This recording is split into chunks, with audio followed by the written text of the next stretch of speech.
When things are good, we would like them to stay that way forever. Siguro po minsan sa buhay po natin, naranasan na po nating mahirapan sa pag-move on. Lalo na po kapag, for example, yung isang tao ay talagang minahal at pinahalagahan po natin. Kapag po tayo ay nahiwalay sa taong iyon, hindi tayo agad-agad makaget over. O di kaya po, kapag po meron tayong magandang karanasan, nahihirapan tayong mag-move on o makaget over. Siguro dahil kapag may isang magandang bagay sa buhay natin, ayaw nating ito ay mawala at matapos.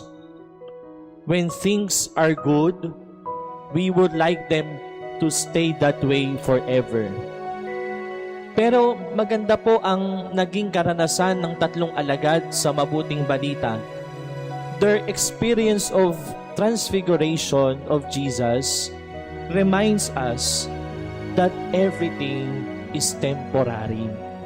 Sinabi po ni San Mateo ng malinaw na pagkatapos ng lahat ng ito, nang tumingin sila, wala silang nakita kundi si Jesus. Ito'y magandang paalala sa atin mga kapatid na ang lahat ng bagay, kahit gaano man yan kaganda, ay lilipas at matatapos din. People come and go, but at the end of the day, ang mananatili sa atin ay walang iba kundi si Jesus. Kahit gusto ni Pedro na manatili po sa taluktok ng bundok, pero sinabi po sa atin ni San Mateo na sila'y bumaba sa bundok kasama si Jesus. At ito ang tunay na pag-move on sa buhay.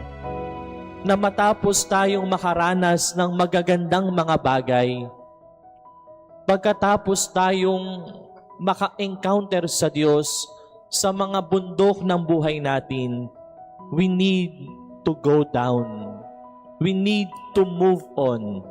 We need to go back to our daily life. Kinakailangang magpatuloy tayo sa paggawa ng kabutihan.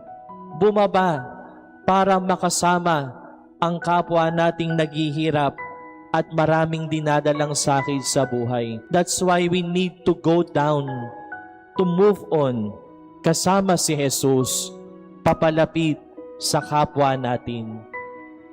Sabi nga po sa isang kanta, tuwing panahon ng Kwaresma, saan kami tutungo, kaming mga makasalanan?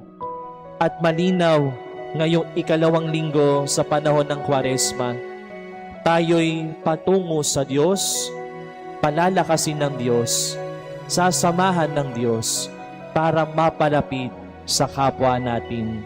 Amen.